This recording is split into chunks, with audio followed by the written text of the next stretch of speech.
नमस्कार प्रेक्षक मित्रांनो, आठवणींचा वारसा या भागामध्ये तुम्हा सर्वांचं मी पुन्हा एकदा मनापासून स्वागत करतोय. जुन्या परंपरेला आणि जुन्या आठवणींना उजाळा देणारा हा आपला कार्यक्रम. तर आज आपण अशी एक गोष्ट ऐकणार आहोत ज्यांनी आयुष्याच्या 2 वेगवेगळ्या मैदानावर कुस्ती खेळली आणि ती जिंकलीही. एका बाजूला लाल मातीची अस्मिता जपणारे खंबीर पैलवान, तर दुसऱ्या बाजूला वन खात्यात प्रामाणिकपणे कर्तव्य बजावत निसर्गाची राखण करणारे खाकीतले जंगलातले राजे पैलवान जनार्दन अण्णा पात्रोट. शरीरात पैलवानकीची ताकद आणि मनात वन खात्याची शिस्त बाळगत अण्णांनी अंगावर घेतलेल्या गरिबाचा आणि संघर्षाचा डाव आज ते स्वतः त्यांच्या तोंडून मांडणार आहेत. अण्णांचा हा प्रवास फक्त एक मुलाखत नाही, तर आयुष्यात कधीही हार न मानण्याची एक जिवंत गाथा आहे. चला तर ऐकूया कुस्ती निवेदक बापू बनसोडे जामगावकर यांनी घेतलेली पैलवान जनार्दन अण्णा पात्रोट यांचा संघर्षमय हा प्रवास राम राम मंडळी. त्यांच्याच शब्दामध्ये. आठवणींचा वारसा या कार्यक्रमात आपल्या सर्वांचं अभिनंदन आहे. आपण आज अशा एका महान पैलवान आणि वस्तादांच्या घरी आलोय. गाव त्यांचं सारोळ, तालुका मोहोळ, जिल्हा सोलापूर. नाव तुमचं काय? जनार्दन अण्णा पात्रोट, राहणार सारोळी, तालुका मोहोळ, जिल्हा सोलापूर. बरं त्या ह्या कुस्तीकडे तुम्ही लहानपणापासून कसं वळला? माझा वडील पैलवान होता. बर लय गरिबीतला वडील पैलवान. माझी आई पैलवान लोक सांभाळायला एक नंबर. बर काय बी असू द्या, कोणाचाही पोरगा गावात ज्याला खुराक नाही त्याला घरी बोलवून घेऊन ती खाऊ घालणार आणि तालमीत पाठवणार. बरं. माझ्या आईचा स्वभाव होता बर बर वडिलामुळे. बर माझा वडीलच पैलवान असल्यामुळे मला नाही झालं. आम्ही 7-8-9 भावांनी कुस्ती केली आहे, एकानी नाही. तो IPS अधिकारी होता, डेप्युटी कमिशनर, त्यानं पण कुस्ती केली. तुम्ही भाऊ किती जण? तशी 12 जण, 3 वारली आणि 9 टिकली. बर बर 9 भाऊ, 9 पैलवान. 9 म्हणजे 3 बहीण, 2 बहिणी हा. आणि 7 भाऊ पैलवानच. साथी भाऊ पैलवान. पैलवान बर बर आणि त्यातले नोकरदार किती? 5 जण होतो. 5 जण. ह्या तालमीच्या आशीर्वादाने सगळेजण आपण नोकरी लागलो. समजे तालमीच्या जेव्हा कुस्ती म्हणते जेव्हा नोकरी लागली त्याच्या माग पोराशना आम्ही आमचं जे धोरण आहे ते आमच्या मुलाला शिकवलं. बर आज पोरं समजी पैलवान जायचे घरात. बर बर एक बी पोरगा असा नाही 10 पोरामध्ये बर. 100 किलोच्या खालचा नाही. बर बर बर एक बी मुलगा नाही. तुमचा थोरला भाऊ काय? ते डेप्युटी कमिशनर काय नाव होता, त्यांचं? विठ्ठल अण्णा पात्रोट. बर बर बर 2 नंबरला नारायण अण्णा पात्रोट, ते त्याच खात्यात शिपाई होता. 3 नंबर स्टेट बँक ह्या बँकेत आहे, बर बर सोलापूर DCC बँकेत. मी बर. 4 नंबरचा मी फॉरेस्टला बर बर बर वन विभागात नोकरी लागलो या पैलवान पेशावर. बर. आता त्या वन विभागात तुम्ही नोकरीला कसं लागला? कुस्तीच्या जेव्हा लागलो. कुस्ती म्हणजे असं कुठं बाहेर तालमी तुला कोल्हापूरला कुठं बाहेर होता? कुठंच नाही हो, इथं घरीच राहायचं, घरी कुस्ती मेहनत करायची, घरीच आपल्या माळाला पाळायचं, माळाने व्यायाम करायचा, शेरडाचं दूध प्यायचं, काही बर. मसाल्याचं असलं मसाल्याचं प्यायचं, आणि काय असेल ते खायचं आपलं भाजी. बरं तात्या, पहिल्यासारखं असं सफरचंद, बदाम असं खुराक होता तुम्हाला? बघितलं नाही बदाम. बर बर बर बर भेटलं नाही तर आपल्या गरिबीतनं कुठलं भेटते. बर परिस्थिती वाईट होती. आणि वडील गवंडी काम करणार, बर बर आई मजुरी करणार, आई शेरड्या सांभाळ, म्हशी सांभाळ, कोंबड्या सांभाळ. बर पैलवानला जी खुराक लागतं ती समजा आईनं सांभाळायचं घरचं. बर बर म्हणजे त्या कोंबड्याचे अंडे असतील, शेरडाचं दूध असेल, म्हशीचं दूध असेल. कमीत कमी आमच्या दिवसाला 30 ते 40 लिटर दूध दिवसाला पातेल्यात उकळत होतं. बर बर ते बर कधी बी शाळेत न्यायचं आम्ही, तालमीत न्यायचं, ती प्यायचं. भाकरी कुठली त्या टायमाला भाजी भाकरी बी भेटत. बर बर बर म्हणजे असे तूप असू द्या, बदाम, काजू असलं काय नव्हतं? कुठलं बघायला भेटलं नाही, पण भाजीपाला आणि घरचं खाणं चांगलं होतं. अन्न सात्विक होतं. लय सात्विक अन्न, एक नंबर. आताच्या अन्नाचं ना पहिल्या अन्नात फरक आहे आता. लय फरक. पहिलं अहो पहिले आमच्या आईनं इटलेली भाजी आहे म्हणून कधी आयुष्यात टाकलं नाही, त्याच्या का होईना धपाट करून खाऊ घालायची चुलीवर. बर बर तव्यात टाकून धपाट्याच्या भाकरी करायची, खाऊ घालायची. अन्न नाश करत नव्हते अजिबात नाश बोलायचंच नाही तर. ओरिजिनल अन्न होतं. आता अन्न तुमचं वय किती आहे? माझा जन्मतारीख 57ची आहे. 1957 1957ची आहे. नाही 70-75 वय आहे तुमचं. ते वय आहे आता. तरी स्वतः त्या तुमची तब्येत अजून आम्हाला लाजीवला, तरुणाला लाजीवलाची तब्येत आहे तुमची. अन्न तुम्हाला सात्विक मिळाल्यामुळं. तिथं खाल्लंच पाहिजे हो. सात्विक अन्न बी खाल्लं पाहिजे. आणि दुसरी गोष्ट, माझी आई एवढी देवासारखी होती. ह्या बायासना समजाशी आमच्या भावाशी सांगून गेली, यांनी व्यायाम करते, ह्यांना अंड्यान देऊ नका. म्हणजे एवढा कडक स्वभाव होता.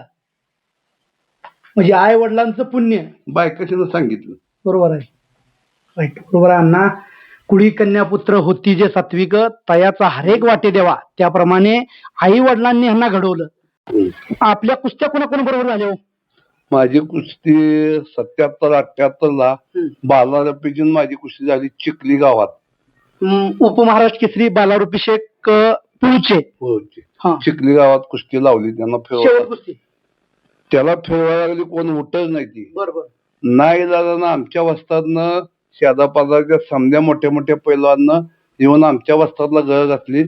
बाला संघ कुस्ती करत हीच पोरग करत उठवा असतात. बरोबर. मग मी उठलो आणि बालाजीन माझी कुस्ती लागली. पण त्याचबरोबर अजून कुस्तीच्या दुसऱ्या पैलवान कुस्ती जोडी तुमची कुस्ती रामामध्ये संघ कुस्ती वडवळा झाली. रामामधले पुळजवाडीचे मोठे पैलवान होते. आम्ही ऐकून आहे पूर पंढरपूर या भागात तुमची शेवट कुस्ती होत होती. चांगली कुस्ती करायची मी. चांगली म्हणजे चांगली तानात कुस्ती करायची. बरोबर. तिकडं रायगाव, करमाळा तालुक्यात करमाळ्याला नेमलेल्या कुस्त्या भरपूर झाल्या. त्या तिकडे पुन्हा कोणासंग झाल्या कुस्त्या? तिकडं रायगावचं एक पैलवान होतं आणि बाबा म्हणून ह्याचं एक पैलवान होतं करमाळ्यापासून. त्याच्या आमच्या झाल्या कुस्त्या. बरोबर. त्या टायमाला रामकृष्ण माने, सुभाष माने आणि भिकातात्या हे रोज बराबर 3 वाजता येऊन आमची कुस्ती मेहनत बघायची आणि कुस्ती मेहनत करून घ्यायची. कुठे घेत होती कुस्ती? करमाळ्या तालमीत. पुन्हा तुम्ही करमाळा गेला पुन्हा तालमीत? बदली झाली तिकडे नाहीला जाणं. मग भरती झाल्यावर तुम्ही तालमीत गेला म्हणाल? हो, भरती झाल्यावर तालीम वाढली हो. नाहीतर तेव्हा काय तालमीचा विषय नव्हता. जयवंतराव जगताप यांनी आम्ही दोघ जण पार्टनरला. त्याच्या बापाने मला जयवंतराव बोलून घेतलं आणि ह्या पोरापाशी तू राहा म्हणला. काय लागेल ती खावा तुम्ही दोघ जण, मी बिल देतो. बरोबर. आमदार साहेबांनी सांगितलं. त्यांनी सांभाळलं. तात्या तुम्ही गावात कुस्ती खेळत होतो इथं सर्व मध्ये तालीम होती? मग तालीम तेव्हा किती पोरं होत तुमच्या वेळेस? 7-10 पोरं चांगली लगेच होती. लय चांगली पोरं होती. बरोबर. चांगली म्हणजे चांगलंच पहिलवान लढतीला चांगलं तुम्हाला. आणि आमच्या वस्तादला आमच्या आईनं रोज 2 टाइम सकाळ सांगतो 1-1 लिटर दूध पाजायचं म्हशीचं आणि पोराला रोज 2 टाइम पकडते म्हणणार. काय वस्ताचं नाव त्यांचं? भाऊ शिंगाडे याच गावचे मोठे पैलवान होते. अजूनही 105 वर्ष झाला. अजून 105 वयाचं वस्ताद अजून आहे तुमच्या वस्ताद? जिवंत आहे अजून. अजून 20 जोर काढतोय. मला माझं गेले की दंड बघतोय, तू काय करतोय का नाही म्हणतोय. म्हणजे तुमचे गुरु सद्गुरु सारखा असता पाठीराखा, इतरांचा लेखा कोण करी, राजियाची कांता काय भीक मागे, मनाची अजोगे सिद्धी व्हावे, असे सद्गुरूचे चेले आहे ते. त्यामुळे असा पैलवान तयार झालाय. आणि तुमच्याही पोटी 2 रत्न आलेत, एक नागेश पात्रूट आणि एक श्रीनिवास पात्रूट.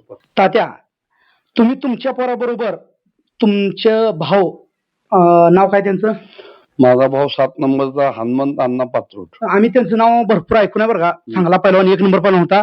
त्यांना तुम्ही सांभाळले लहानपणापासून? पहिल्यापासून घडवलं, कुस्ती मेहनत करायला लावली, व्यवस्थित राहायला लावलं. बरोबर. खोराक खाऊ घातलं. बरोबर. त्याच्या मागे माझा पुतण्या विनोद पात्रूट, समाधान घोडक्याचा जोडीदार, बरोबर, त्यात तालमीत राहायला होता. आणि कोल्हापूरला ठुलती शावाकडे तुम्ही मी तेव्हा नोकरी लागला होता? हो. मी इथनं खोराक घेऊन जायचो. साताऱ्याला होतो तेव्हा. बरोबर. तिथनं ह्यांच्यामुळे आमचा शिरीन नागेश बी पुढे घडत गेली ना, हनुमाच्या विनोदच्या मागे लढली चांगली. तुमची ही आता 4थी-5वी पिढी आहे तुमची पहिलवानची कुस्तीची. होय. आता श्रीनिवास तर 1 नंबर पैलवान आहे. आणि असं कोण नागेश पात्रूटची बोलूया. नमस्कार पैलवान. नमस्कार. तुमचं नाव सांगा? नागेश जनार्दन पात्रूट. पैलवान तुमची सुरुवात कशी झाली? आम्ही कुस्तीला दोघं भाऊ फाटे तालमीत होतो. किती वयापासून होता तुम्ही? आम्ही दोघं 4थी-5वीला असताना तिथे होतो. आम्ही तर तुमच्या संघ होतो. हो, तुमचे बंधू होते, तानाजी वनसुडे, तो सगळे होते. आणि वस्ताद चंद्रकांत काळे यांनी तिथं आपली प्रॅक्टिस घेतली, घडवलं. तिथून परत आमचं सुरू झालं सगळं नाही का. त्या तुमच्या वेळेस सिकंदर शेखचे वडील रशीद शेख वस्ताद बी होते. सिकंदर शेख आम्ही सोबतच लढती करून सोबतच शाळेत होतो. सिकंदर शेख, हुसेन शेख, सिकंदर शेख एकाच जोडीत आम्ही पैलवान श्रीनिवास संती. पैलवान आपली बी कुस्ती चांगली होती, 1 नंबर जोड झाली होती.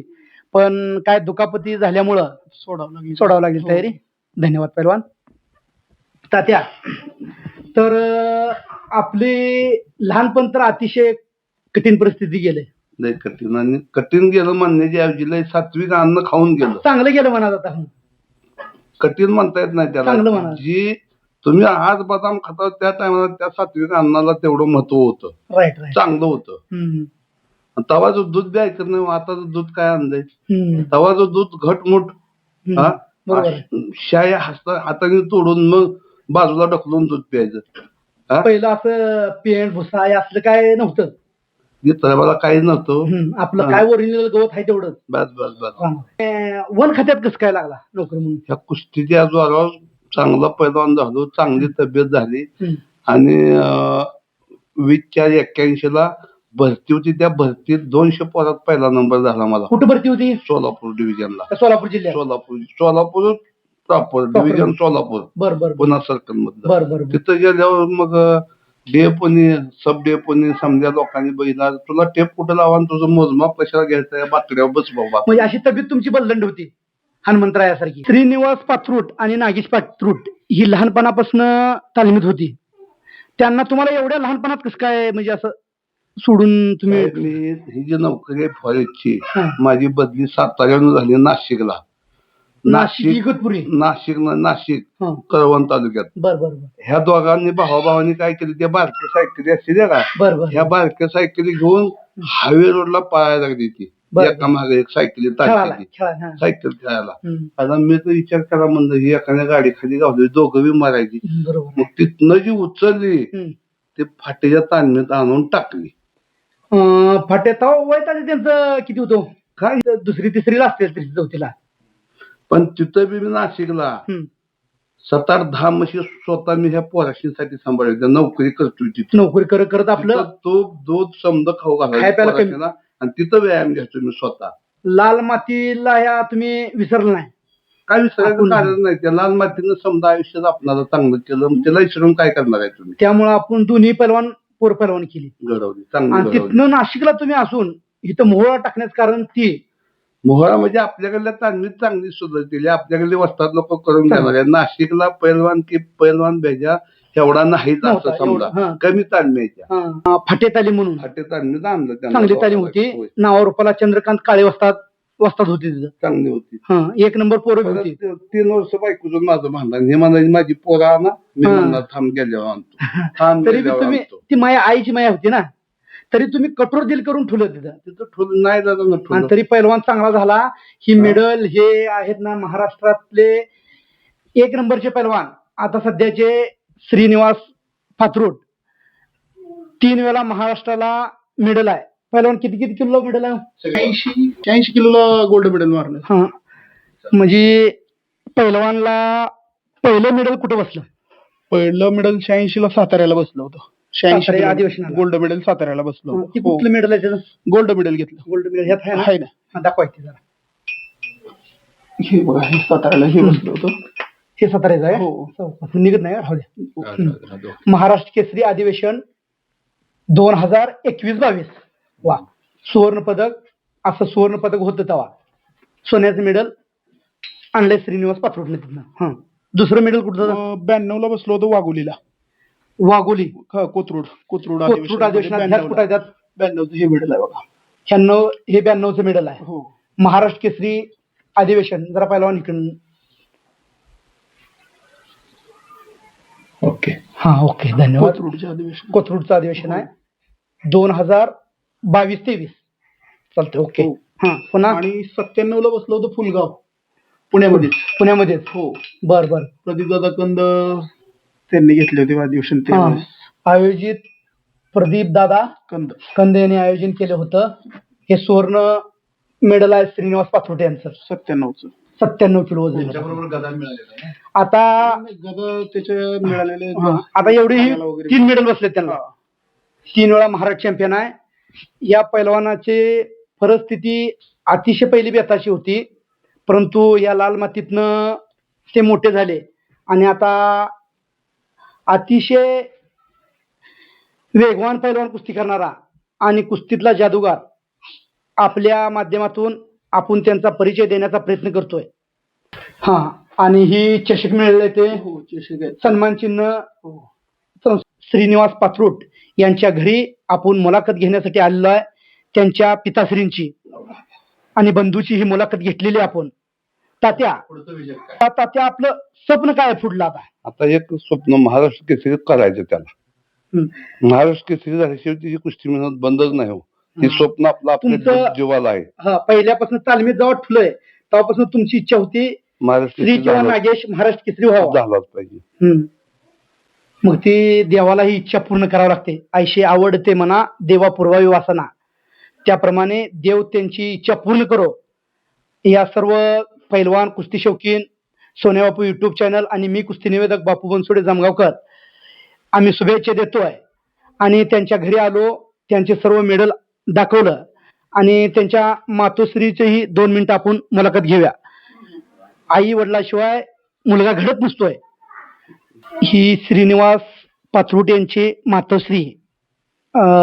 मावशी, तुमचा मुलगा सलग 3 वेळा महाराष्ट्र चॅम्पियन आहे. आता पुढलं स्वप्न तुमचं काय आहे? महाराष्ट्र केसरी व्हावा असं महाराष्ट्र आमची केसरी तुमची इच्छा आहे. इच्छा आहे. वा. हा. तुम्ही आजारी असूनही तुमच्या मनात महाराष्ट्र केसरी व्हावा अशी तुमची इच्छा आहे. हम्म. ते देव पांडुरंग आणि सिद्धेश्वर आपली इच्छा पूर्ण करो आणि तुम्हीही लवकरात लवकर बरं व्हावं अशी सर्व पैलवान कुस्ती शौकीन आणि आमच्या माध्यमातून तुम्हाला आम्ही शुभेच्छा देतो. धन्यवाद.